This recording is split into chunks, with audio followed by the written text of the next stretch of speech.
Welcome in diploma online class student. आज हम start करते हैं नया चैप्टर इंटीग्रेशन बाय पार्ट्स। जैसा कि आपने देखा है सिंपल इंटीग्रेशन आप पढ़ चुके हो और इंटीग्रेशन जो है बाय सब्स्टिट्यूशन मेथड आप पढ़ चुके हो। अब जो है तीसरा टॉपिक यहाँ पर आ गया है जो चैप्टर के यानी कि चैप्टर नेम जो है इंटीग्रेशन बाय पार्ट्स है। इसमें बहुत ही इंपॉर्टेंट चीजें हैं कि आप और ये इंपॉर्टेंट क्वेश्चंस से भी भरे पड़े हुए हैं।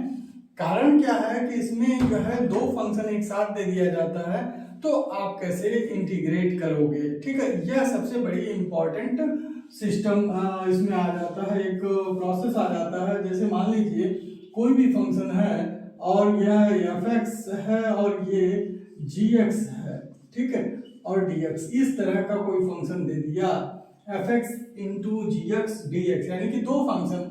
तो इन दोनों फंक्शन में कैसे आपको इंटीग्रेट करना है, क्या यानी कि प्रोसेस अपनाना है, ये चीज हम बताएंगे। ठीक है, तो सबसे पहली बात, किसी एक फंक्शन को आप फर्स्ट फंक्शन मानोगे और किसी को सेकंड फंक्शन मानोगे।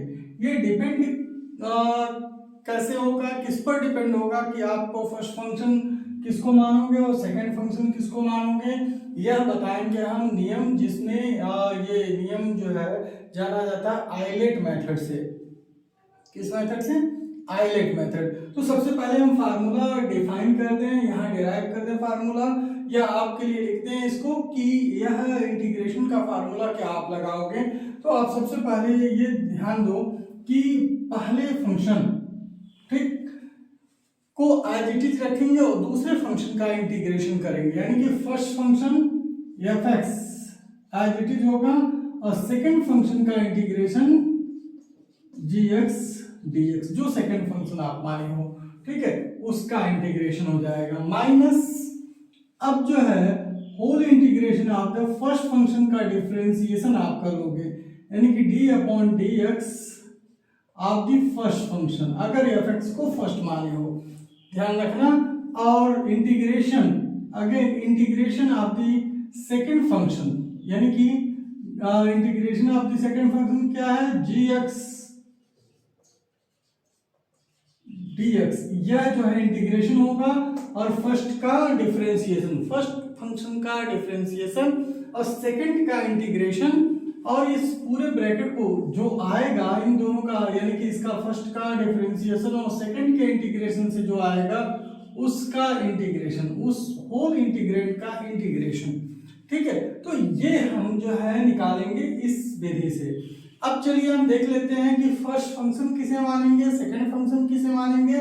तो सबसे पहली बात, दो फंक्शन जैसे एक एलजेब्रिक आ गया, एक ट्रिग्नोमेट्रिकल आ गया, या एक एलजेब्रिक एक एक्सपोनेंशियल आ गया, इस तरह के जो फंक्शन होंगे उनको सॉल्व करने का एक लॉगरिथमिक आ गया। तो वो है किस ऑर्डर में फर्स्ट फंक्शन हम चूज करेंगे, ये हम बता रहे हैं। ऑटोमेटिकली अगर फर्स्ट फंक्शन आप चूज कर लेंगे तो सेकंड फंक्शन ऑटोमेटिकली आपको मिल जाएगा, क्योंकि अगर दो है, दो क्वांटिटी है, तो फर्स्ट जिसको आप सपोज कर लोगे तो ऑटोमेटिक नेक्स्ट वन वाला जो है वो सेकंड फंक्शन ही होगा। ठीक है, तो अब जरा ध्यान दें कि इसमें एक नियम होता है आइलेट, ठीक, I L A T E, ILATE, ठीक है, इसके नाम से जाना जाता है आइलेट। ठीक, अब यह आइलेट क्या होता है, इसका फुल फॉर्म क्या होता है और क्या सीक्वेंस होता है इसे, ये समझें आप। सबसे पहले आई जो है यह stand for inverse function, inverse function, ठीक है, इसमें इनवर्स फंक्शन आते हैं यानी कि प्रतिलोम फलन आते हैं, जो आपको फर्स्ट सेमेस्टर में आप पढ़ चुके हो, sine inverse x, cos inverse x, tan inverse x, cot inverse x, sec inverse x, cosec inverse x, all the inverse function will be in this number, यानी कि यह फर्स्ट प्रायोरिटी हम लेते हैं इसे चूज करने के लिए। सेकंड क्या है, यल, देखिए सेकंड लेटर है यल, तो यल मतलब लॉगरिथमिक फंक्शन, लॉगरिथमिक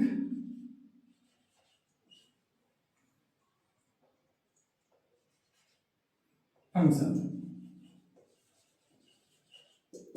यह हम लॉगरिथमिक फंक्शन लेते हैं, यानी कि सेकंड जो है आपका लेटर है यल I8 में, तो यह यल स्टैंड फॉर लॉगरिथमिक फंक्शन। यह यल का लॉगरिथमिक फंक्शन जैसे log x, log y, log x square, like that है, जितने भी उस तरह के आएंगे वह लॉगरिथमिक फंक्शन में आएंगे। इसके बाद आता है अलजेब्रा। आप अलजेब्रा को अच्छी तरह से जानते हो, x square, y square, z square, जो भी आता है, x square into x plus one x, यानी कि ये जो वेरिएबल वाले सिंपल जो है पॉलिनोमियल्स होते हैं, ठीक, उनको अलजेब्रिक फंक्शन में हम रखते हैं, वो आएंगे। ठीक है, तो थर्ड नंबर पर अगर वो आएंगे, तो अगर इन दोनों में जैसे इनवर्स और अलजेब्रा दोनों आया, तो इनवर्स को फर्स्ट फंक्शन मानेंगे और अलजेब्रा को सेकंड फंक्शन मान लेंगे। ठीक है, अब देखते हैं T stand for trigonometrical function, trigonometric function.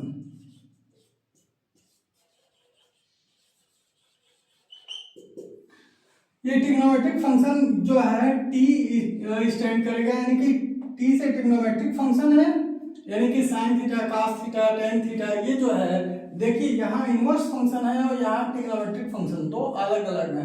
Sign inverse x है वो प्रतिलोम फलन है, और यह ट्रिग्नोमेट्री यानी कि त्रिकोणमितीय फलन है। ठीक है, अब चलिए नेक्स्ट और लास्ट, ठीक है, एक्सपोनेंशियल। ये 5 फंक्शन आपके इसमें इन्वॉल्व होंगे, आपको ये 5 फंक्शन पढ़ने होते हैं और यहीं से सभी क्वेश्चंस बनते हैं। ठीक है, तो यहाँ पर एक्सपोनेंशियल यानी कि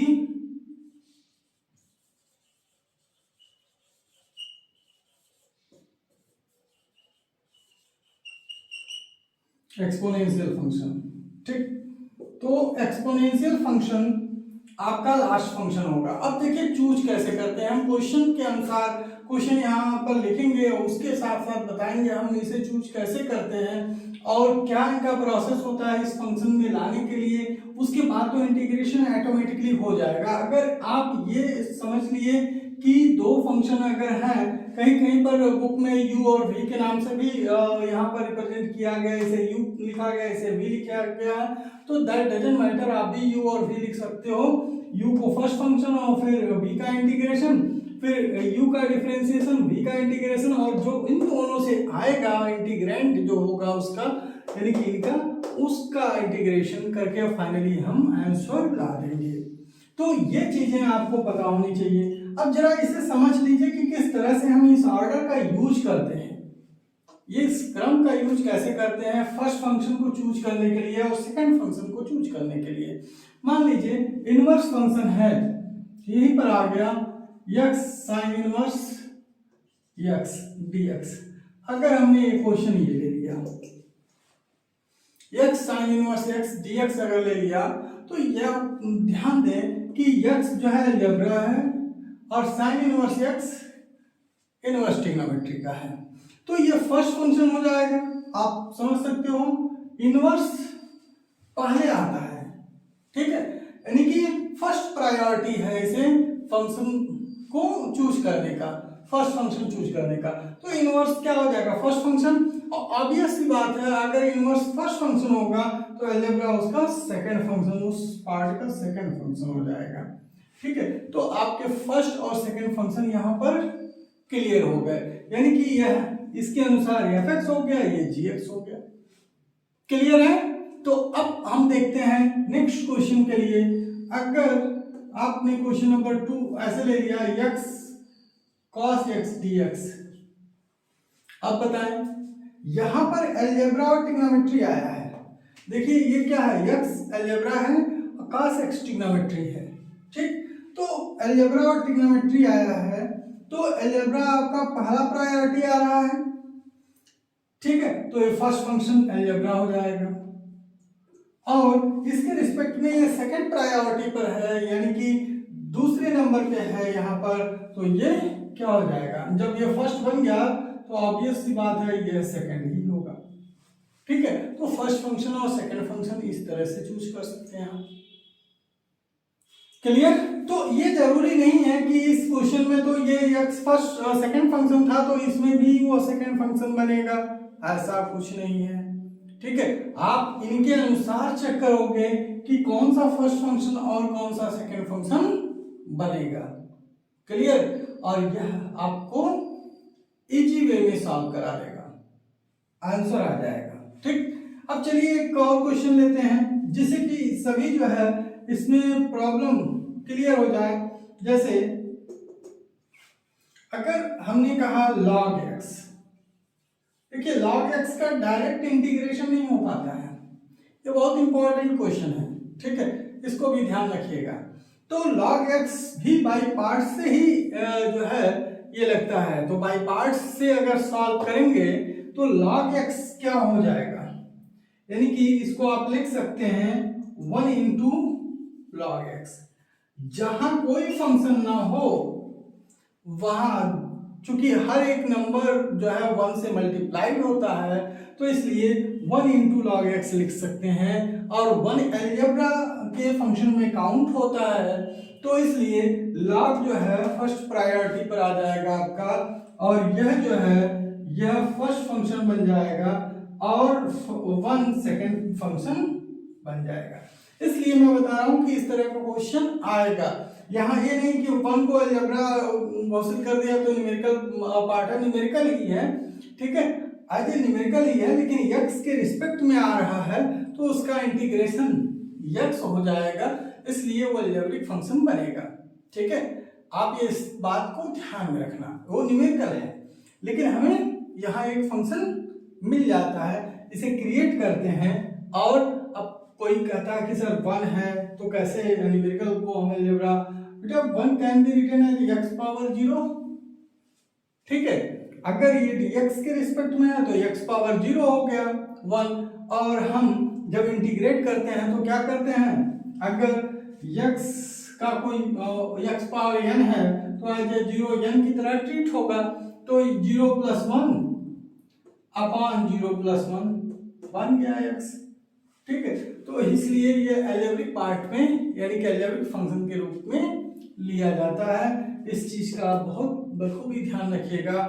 इसके साथ साथ देखिए नेक्स्ट क्वेश्चन मैं इसी तरह से, इसमें क्या होता है इंटीग्रेशन जो है फर्स्ट और सेकंड चैप्टर में आप पूरी तरह से पढ़ चुके होते हो, समझ चुके होते हो, उनके फार्मूला आपको अच्छी तरह से आ जाते हैं। लेकिन होता क्या है, डिसाइड नहीं हो पाता है कि फर्स्ट फंक्शन किसे हम चूज करें और सेकंड फंक्शन किसे चूज करें। यह इंपॉर्टेंट थिंग है यहाँ, और इस चीज को जो है आप अच्छी तरह से समझ लें, उसके बाद हम क्वेश्चन पर चलते हैं। ठीक है, क्योंकि यह जो है अगर आपने डिसाइड कर लिया और करेक्टली डिसाइड किया फर्स्ट फंक्शन कौन सा है, सेकंड फंक्शन कौन सा है, तो श्योर एंड सर्टेन आपके सॉल्यूशन एकदम राइट होंगे, रॉन्ग नहीं हो सकते। ठीक है, अगर आप पहले और दूसरे चैप्टर पर कमांड है और इसको लगाना चाहते हो तो बहुत अधिक एफर्ट करने की आवश्यकता नहीं पड़ेगी। अब देखिए अगर क्वेश्चन नंबर 4 में हमने लिया और यह एक्सपोनेंशियल यानी कि ट्रिग्नोमेट्रिक एक्सपोनेंशियल ले लीजिए, जैसे e पावर x और sin x। अगर ये दो फंक्शन हैं तो श्योर एंड सर्टेन आप खुद बता सकते हो t जो है e के पहले आता है। यहाँ आइलेट में t का नंबर e के पहले यानी ट्रिग्नोमेट्री पहले और एक्सपोनेंशियल बाद में, तो इसका मतलब है ट्रिग्नोमेट्री के जो फंक्शन होंगे sin x वो हमारे फर्स्ट फंक्शन होंगे, और जो एक्सपोनेंशियल e पावर x है, a पावर x है, ध्यान रखिए एक्सपोनेंशियल के कौन कौन से फंक्शन है, e पावर x है, a पावर x है, यानी कि किसी भी कांस्टेंट पर अगर कोई वेरिएबल पावर होता है तो that is known as exponential function. ठीक है, ये ध्यान रखिए, कभी कभी बच्चे कंफ्यूज हो जाते हैं कि एक्सपोनेंशियल फंक्शन क्या है, तो उस हिसाब से e पावर h और a पर पावर x, ठीक, यानी कि e और a कांस्टेंट है, उस पर पावर x आपका वेरिएबल है, तो इसलिए यह एक्सपोनेंशियल फंक्शन कहलाता है, चर घातांकीय। ठीक है, इसका हिंदी होता है चर घातांकीय, यानी कि इनके जो पावर होते हैं, घात होते हैं, वो चर होते हैं। चर मतलब वेरिएबल होते हैं। क्लियर? तो आपको ये समझ में आ गया होगा। तो एक्सपोनेंशियल बाद में है, इसलिए यह सेकंड फंक्शन बन जाएगा। और ट्रिग्नोमेट्री पहले है, ये फर्स्ट फंक्शन बन जाएगा और आप इससे बहुत आसानी से क्वेश्चन लगा सकते हो। तो let us start the question. कुछ क्वेश्चंस करते हैं आज। आपको फार्मूला याद रखना, हाईलाइट का फंक्शन याद रखना कि ये सीक्वेंस बताता है कि फर्स्ट फंक्शन आप कैसे चूज करोगे। जो फर्स्ट पहले प्रायोरिटी पर आता है, यानी कि इस सीक्वेंस में जो पहले आ जाएगा वही फर्स्ट हो जाएगा। दो फंक्शन दिए हुए हैं, दोनों फंक्शन में से जिसमें पहला ऑर्डर आ जाएगा, जैसे यहाँ x और साइन इनवर्स x है तो यहाँ जो है इनवर्स फंक्शन हो, अलजेब्रा फंक्शन हो गया, तो इनवर्स फंक्शन आपका पहले आ गया है तो यानी कि यह पहला हो जाएगा। बस ये ध्यान रखें आप, ठीक है। नहीं तो यहाँ पर अगर गड़बड़ी हुई तो फिर क्वेश्चन सॉल्व नहीं कर पाएंगे इंटीग्रेशन आते हुए भी, ठीक है। जैसे अब इसमें कहा यानी कि x cos x है तो एल्जेब्रिक है और ट्रिग्नोमेट्रिकल है, ठीक है। तो आप देख रहे हो एल्जेब्रा पहले और ट्रिग्नोमेट्रिकल बाद में सीक्वेंस में है, तो एल्जेब्रा फर्स्ट फंक्शन चूज हो गया तो ऑटोमेटिक ट्रिग्नोमेट्रिकल क्या होगा, सेकंड फंक्शन हो जाएगा। फर्स्ट फंक्शन आपने चूज किया तो नेक्स्ट वन सेकंड, ठीक। आप वीडियो को लाइक करें, चैनल को सब्सक्राइब करें और अधिक से अधिक शेयर भी करें और लोगों को भी प्राप्त हो ये वीडियो। और ध्यान दें कि ये जो पढ़ाया जा रहा है वो बहुत ही बेसिक नॉलेज से ही पढ़ाया जा रहा है और आपके लिए ये जो वीडियो है वो बहुत ही इम्पोर्टेंट होने वाला है। आप देख ही रहे होगे जिस तरह से हमने एक्सप्लेन किया है कि बाय पार्ट्स कैसे आप स्टार्ट करेंगे और किस तरह से जो है इसे सॉल्व करेंगे, तो इजली आप जो है समझ सकते हैं इसे और इसके क्वेश्चन जो है बहुत आसानी से लगा सकते हैं और क्वेश्चन लगा ही नहीं सकते, क्वेश्चन बना भी सकते हैं, ठीक है। तो आप देखें क्वेश्चन नंबर 1 आज हम लेते हैं ये question x cos x dx, ठीक है। इसका इंटीग्रेशन करना है तो आप समझ गए होंगे x cos x dx को किस तरह से करना होगा, बाय पार्ट्स, क्योंकि डायरेक्ट इंटीग्रेशन इसका नहीं हो सकता है। बाय पार्ट्स यानी कि दो पार्ट में इसको ब्रेक करना होगा, यानी कि फर्स्ट फंक्शन और सेकंड फंक्शन, ठीक है। तो हम कैसे पता करेंगे कि फर्स्ट फंक्शन और सेकंड फंक्शन क्या है, हाईलाइट को ध्यान में रखेंगे और उसमें a यानी कि अलजेब्रा पहले आएगा और ट्रिग्नोमेट्रिक बाद में आएगा, यानी कि यह फर्स्ट फंक्शन हो गया और यह सेकंड फंक्शन हो गया। अब चलिए हम फार्मूला क्या बताए थे, फर्स्ट फंक्शन सेकंड का इंटीग्रेशन, फर्स्ट फंक्शन सेकंड का इंटीग्रेशन। देखिए फर्स्ट फंक्शन के कभी इंटीग्रेशन नहीं होगा, इसका पहले डिफरेंशिएशन होगा तब जाके इंटीग्रेशन होगा। फर्स्ट फंक्शन सेकंड फंक्शन का integration minus whole integration of first function का डिफरेंशिएशन, यानी कि dx upon dx। First function क्या है, x है, तो यहां पर dx अपॉन dx और integration of the second function यानी कि cos x का इंटीग्रेशन और इसका dx। क्लियर? तो ये जो है हम फार्मूला लगा चुके हैं। अब इसमें हमें क्वेश्चन करना है, किस तरह से हम करेंगे, यहां पर x cos x का इंटीग्रेशन क्या होगा, sin x minus dx upon dx होगा 1, डिफरेंशिएशन इनका 1 हो जाएगा और यहां पर आ जाएगा 1 इंटू cos x का इंटीग्रेशन क्या हो जाएगा, देखिए cos x का इंटीग्रेशन sin x और उस टोटल जो फर्स्ट का डिफरेंशिएशन और सेकंड के इंटीग्रेशन से जो आया है उनके जो प्रोडक्ट को दोनों मल्टीप्लाई है ना, तो उनके प्रोडक्ट का फिर इंटीग्रेशन ले लेंगे हम। तो यहां पर लिखेंगे x sin x minus integration sin x dx x sin x minus और sin x का इंटीग्रेशन क्या होता है, माइनस cos x और प्लस फाइनली आप c लगा लेंगे कांस्टेंट, ठीक है। इंडेफिनिट इंटीग्रल कांस्टेंट है ये, यानी कि जो है यह इंडेफिनिट इंटीग्रेशन है जिसमें डेफिनिट यानी कि इसका कोई लिमिट नहीं दिया गया है, इसलिए हम ये कांस्टेंट लगाते हैं। आप पहले दोनों चैप्टर में भी पढ़े हो, तो ये क्या होगा, x sin x minus minus plus cos x plus c, और ये आंसर होगा। तो देखिए इस तरह से आप बहुत आसानी से इस क्वेश्चन को लगा सकते हैं। आपने माना first function, second function, again मैं रिवाइज कर रहा हूं कि फर्स्ट फंक्शन का एडिटिव लिखना है, सेकंड फंक्शन का इंटीग्रेशन होना है, फिर माइनस इंटीग्रेशन ऑफ होल यानी कि पूरे का इंटीग्रेशन, उसमें दो पॉइंट होंगे, फर्स्ट फंक्शन का डिफरेंशिएशन, सेकंड फंक्शन का इंटीग्रेशन, ठीक है। और दोनों को क्या करना है, आप एक का डिफरेंशिएशन एक का इंटीग्रेशन कर लोगे। अब इन दोनों का प्रोडक्ट करने के बाद यानी कि 1 आया है तो 1 मल्टीप्लाई बाय साइन एक्स ही होगा। साइन एक्स का डिफरेंस यानी कि इंटीग्रेशन माइनस cos x हुआ तो माइनस माइनस प्लस हो गया, x sine x plus cos x plus c, यह इसका आंसर हो गया। तो बहुत ही अच्छा क्वेश्चन है, इस तरह के क्वेश्चन बहुत ही आते हैं। तो आप इसे लगाएं।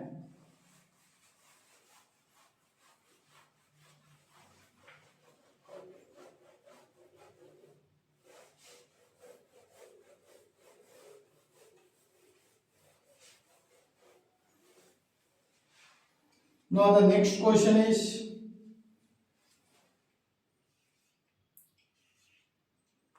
integration x square sin x dx. This is a very good question. x square sin x dx.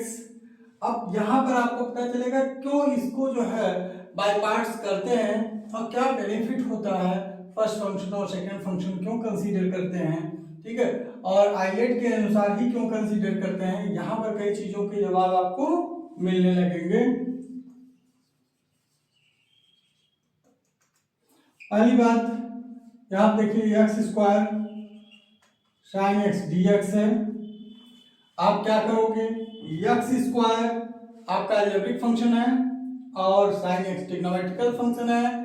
आप जानते हो अलजेब्रिक आइलेट में पहले आता है, ट्रिग्नोमेट्री उसके बाद आता है। तो ये आपका फर्स्ट फंक्शन बन गया और ये सेकंड बन गया, अभी आपको बताया ही गया है, ठीक है।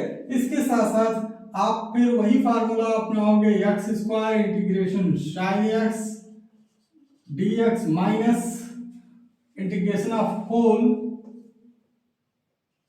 Of differentiation of first function, differentiation of first function, integration of the second function and whole integration. आप जरा ध्यान दें, यहां पर x square as it is रहेगा और साइन एक्स का जो डिफरेंस इंटीग्रेशन होता है minus cos x and minus यहां differentiation of x square 2x, ठीक है, integration of sine x minus cos x dx। अब जरा ध्यान दीजिए, यहां x का पावर घट गया, ठीक है, अगेन घटता गया, तो यहां पर जो है वैल्यू आ जाएगा minus x square cos x और यहां माइनस माइनस प्लस 2x, या आप 2 को बाहर भी ले सकते हो, 2 को हम बाहर लिख लें और x cos x dx। अब देखिए यहां पर x का पावर तो घटा लेकिन एकदम खत्म नहीं है, अभी भी यहां पर दो फंक्शन है, अभी भी यहां पर दो फंक्शन है, अलजेब्रिक एंड ट्रिग्नोमेट्रिक, फिर बाई पार्ट्स लगाना है। यानी कि फर्स्ट फंक्शन चॉइस करने का मतलब है डिफरेंशिएशन क्या करता है, वह रिड्यूस करता है, घटाता है। तो यह देखिए ऐसे ही फंक्शन को लिया जा रहा है फर्स्ट फंक्शन, जो कि क्या हो, रिड्यूस होता जाए, घटता जाए। अगर ट्रिग्नोमेट्री को फर्स्ट फंक्शन हम यहां पर चूज करते तो क्या होता, डिफरेंशिएशन में ट्रिग्नोमेट्री नहीं घटता, साइन का कास होता, कास का साइन होता, साइन का कास, यही चलता। और एक्स स्क्वायर चूंकि इंटीग्रेट होता तो x³/3 हो जाता है, x⁴/4 हो जाता है और तब यह टोटल इंटीग्रेशन निकालने में हमें काफी तकलीफ होता है और निकलता भी नहीं। क्लियर। अब देखते हैं कि ये घटता जा रहा है तो निकल जाएगा, लेकिन कभी कभी बच्चे ये भी कहते हैं सर एक्सपोनेंशियल और ट्रिग्नोमेट्री में भी तो यही होता है। अगर मान लीजिए एक्सपोनेंशियल और ट्रिग्नोमेट्री दोनों आ गया तो दोनों का डिफरेंशिएशन कभी नहीं खत्म होगा। डिफरेंशिएशन में साइन एक्स का कास का साइन, ई पावर एक्स का ई पावर एक्स ही देता जाएगा। तो वहां पर हम इसको नेक्स्ट लेक्चर में बताएंगे किस तरह से उसे आई सपोज कर लेते हैं, यहाँ पर आई सपोज कर लेते हैं और पुनः वही चीज आ जाता है, फिर उसे रिवर्स करके हम जो है यहाँ पर आई। तो आपने देखा यहाँ पर फिर जो है पुनः हमें बाई पार्ट्स यूज करना होगा। तो यहाँ -x² cos x और +2 टाइम्स अगेन बाई पार्ट्स हम यूज करेंगे इसमें, और यहाँ पर फर्स्ट फंक्शन x रहेगा और integration of cos x dx और minus again integration of whole integration of dx upon dx, यानी कि फर्स्ट फंक्शन का डिफरेंशिएशन और जैसे आप करते आए हो यानी कि सेकंड फंक्शन cos x उसका डिफरेंशिएशन और होल डिफरेंशिएशन। यहाँ पर एक कर्ली ब्रेसेस आप इस्तेमाल करना क्योंकि बिग ब्रैकेट हम लेकर चल रहे हैं और पुनः बिग ब्रैकेट यहाँ पर लगाना पड़ेगा। ठीक। अब देखिए यहाँ पर क्या हो जाएगा -x² cos x +2 टाइम्स यहाँ होगा क्या x और cos x का differentiation sin x and minus dx upon dx 1 हो जाएगा और cos x का differentiation again sin x dx ये हो जाएगा। और आप पुनः जो है आप इस ब्रैकेट को ब्रेक कर सकते हो और फाइनली इंटीग्रेट कर सकते हो। x² cos x +2 times x sin x और 2 टाइम्स यहाँ माइनस और ये क्या हो जाएगा इंटीग्रेशन sin x dx। आपने 1 से इसको मल्टीप्लाई कर लिया, अब फाइनली इंटीग्रेट करना है आपको। तो आप देखो किस तरह से जो दो फंक्शन थे वह एबॉलिश हो गया, यानी कि एक फंक्शन खत्म हो गया, अब केवल दूसरा फंक्शन ही रह गया ट्रिग्नोमेट्रिकल का और हम इसे इंटीग्रेट कर ले रहे हैं। x² cos x +2 x sin x -2 sin x का क्या हो जाएगा माइनस cos x और प्लस c।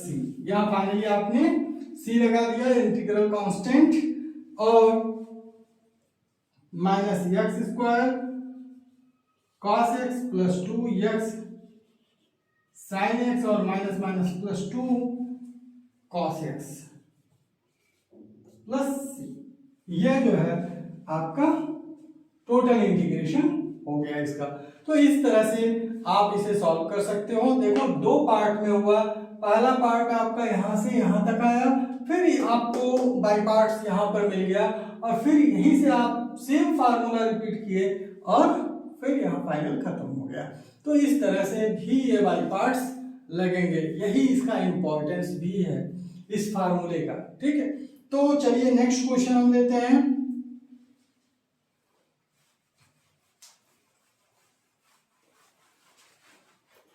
और अधिक से अधिक चैनल को जो है सब्सक्राइब करें और वीडियो को लाइक करें।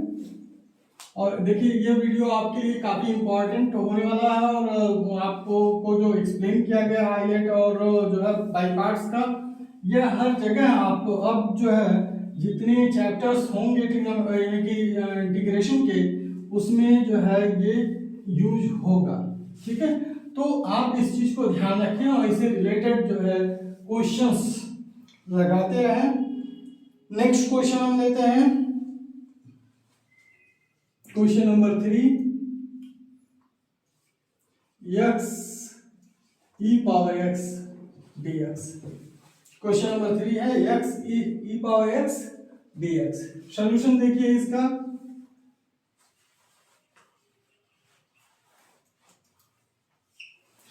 यहां पर x e power x dx जो है आप सॉल्व करेंगे कैसे, यहां पर हाईलाइट रूल लगाएंगे और फर्स्ट फंक्शन और सेकंड फंक्शन जो है आप सपोज करेंगे तो फर्स्ट फंक्शन यहाँ पर कौन बनेगा, x बनेगा क्योंकि अलजेब्रिक है, और एक्सपोनेंशियल लास्ट में आता है, ये सेकंड फंक्शन हो गया। तो आइलेट से ये क्लियर हो गया फर्स्ट फंक्शन और सेकंड फंक्शन क्या होगा। तो फर्स्ट फंक्शन इनटू सेकंड का इंटीग्रेशन होता है e power x minus integration whole integration of first function का differentiation dx upon dx and second function का इंटीग्रेशन, फर्स्ट का डिफरेंशिएशन सेकंड का इंटीग्रेशन और होल इंटीग्रेशन। ठीक है, अब जरा ध्यान दें, x हो जाएगा e पर पावर x का क्या हो जाएगा, e पर पावर x ही इंटीग्रेशन है। आप जो है ये ध्यान रखिएगा कि फार्मूला क्या है, यहाँ पर देखिए dx छूट गया है, dx आप लिखें और फार्मूला क्या है। ठीक है, तो e पर पावर x dx यहाँ पर e पर पावर x ही होगा माइनस dx का dx अपॉन dx 1 हो गया और इंटीग्रेशन e पावर x का e पावर x और dx। अब मल्टीप्लाई कर ले 1 इंटू e पर पावर x ही होगा, तो x e पर पावर x माइनस यहाँ e पर पावर x dx ये हो जाएगा ना इंटीग्रेटेड।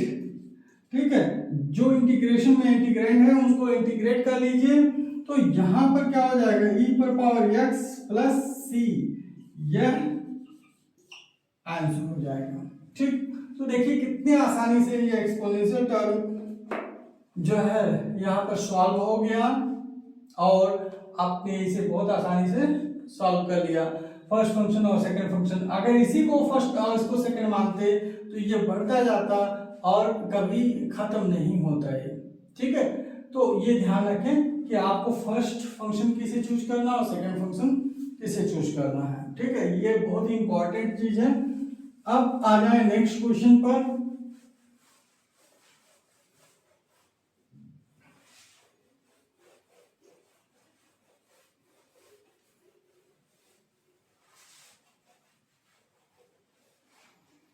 क्वेश्चन नंबर 4,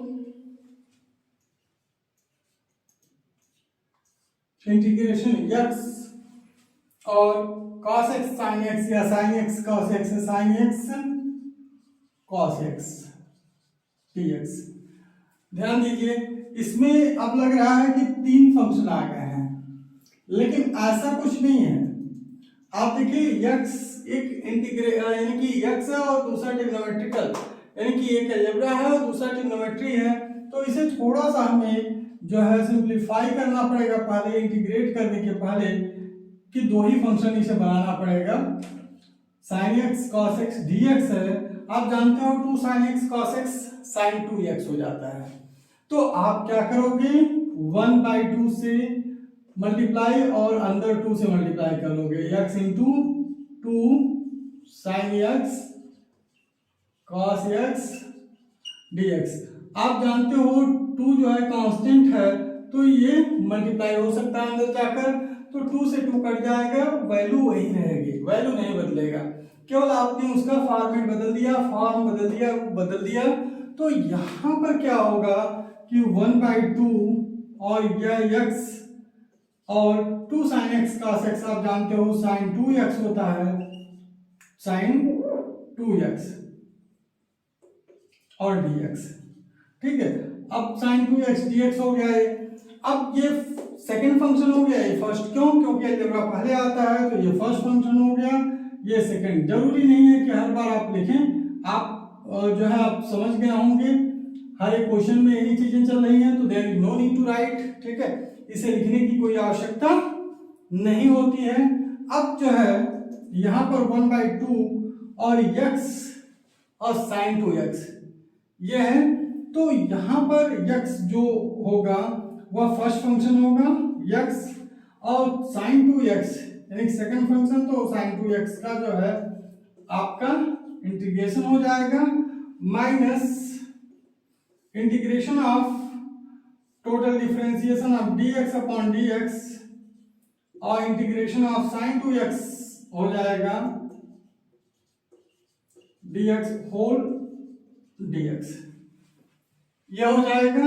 अब जब आप देखें यहां पर कर्ली ब्रैकेट ले लीजिए, क्योंकि आगे एक ब्रैकेट लगा हुआ है, तो यहाँ पर कर्ली ब्रेसेस यूज कर लीजिए आप, और ये हो जाएगा क्योंकि 1/2 दोनों में मल्टीप्लाई है, 1/2 दोनों में मल्टीप्लाई है। ठीक है, अब चलिए 1/2 x sin 2x का हो जाएगा माइनस cos 2x/2।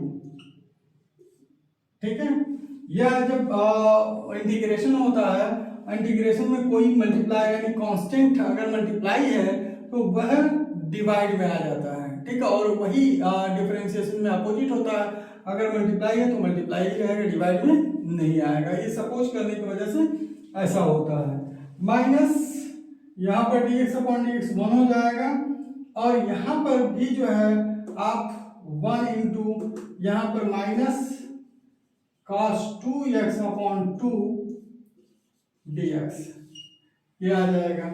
तो चलिए 1/2 से मल्टीप्लाई भी कर देते हैं, तो माइनस x 2 जा 4 हो जाएगा, 4 cos 2x ये आ जाएगा, माइनस माइनस ये प्लस हो जाएगा, और 1/2 से मल्टीप्लाई होगा तो प्लस 1/4 और cos 2x dx ये हो जाएगा।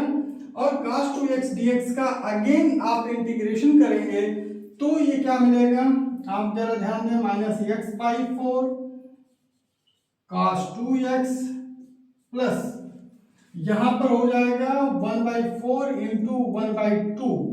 यह कांस्टेंट जो है वो 1/2 के रूप में आ जाएगा जब आप इसको x को t मान लोगे, 2x को t मान लोगे, और यह cos 2x का sin 2x प्लस c, और फाइनल आप आंसर लिख सकते हो minus x/4 cos 2x plus 1/8 sin 2x plus c, ये आपका फाइनल आंसर हो जाएगा। ठीक है, तो इस तरह से क्वेश्चंस आप अच्छी तरह से लगा सकते हो और कोई इसमें दिक्कत नहीं आएगी। ठीक है, तो चलिए नेक्स्ट एक क्वेश्चन log x वाला भी लगा देते हैं। ठीक है, एक फाइनली log x के लिए, जिससे कि हमने बताया था कि वहाँ फर्स्ट फंक्शन के लिए सपोज करना पड़ेगा, सेकंड फंक्शन के लिए। तो चलिए log x का इंटीग्रेशन हम लोग देख लेते हैं, काफी इंपॉर्टेंट है।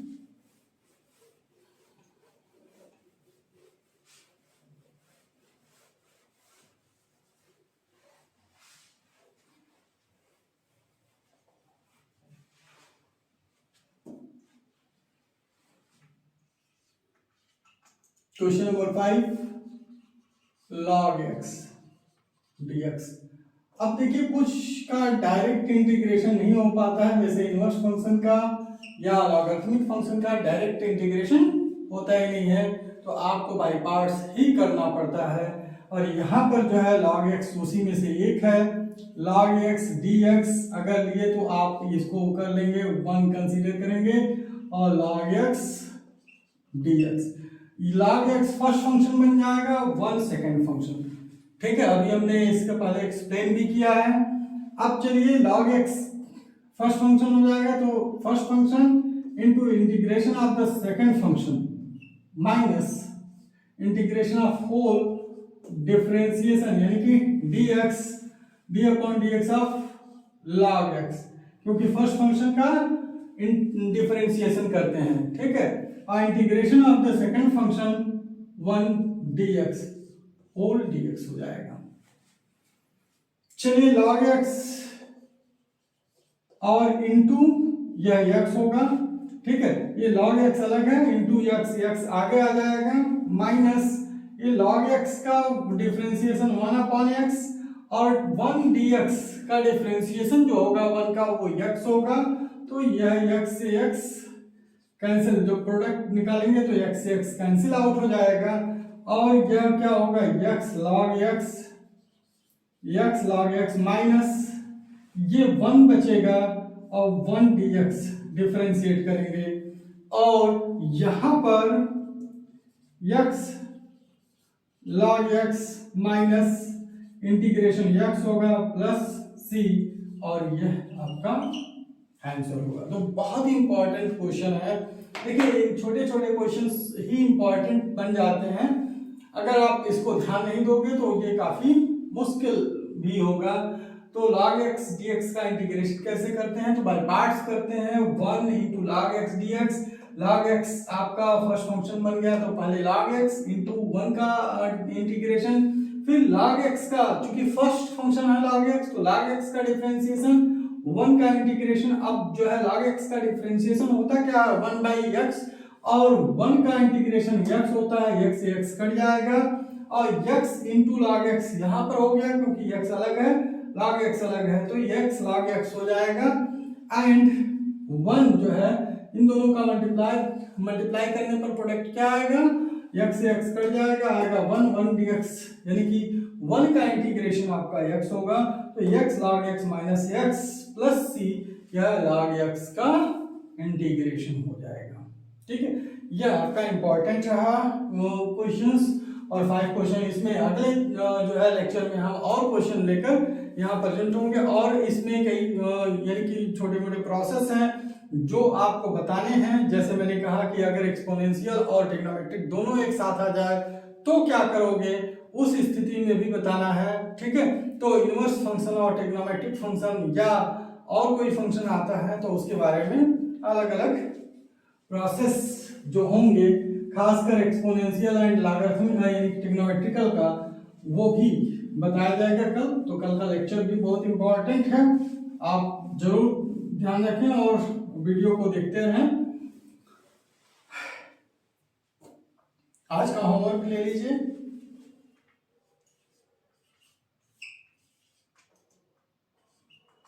क्वेश्चन 1 यह है x sec स्क्वायर x, आज एक ही क्वेश्चन दे रहे हैं, x sec square x dx का आपको इंटीग्रेशन फाइंड आउट करना है। ठीक है, तो आज के लिए इतना ही, फिर मिलते हैं नेक्स्ट लेक्चर में। Till then thank you.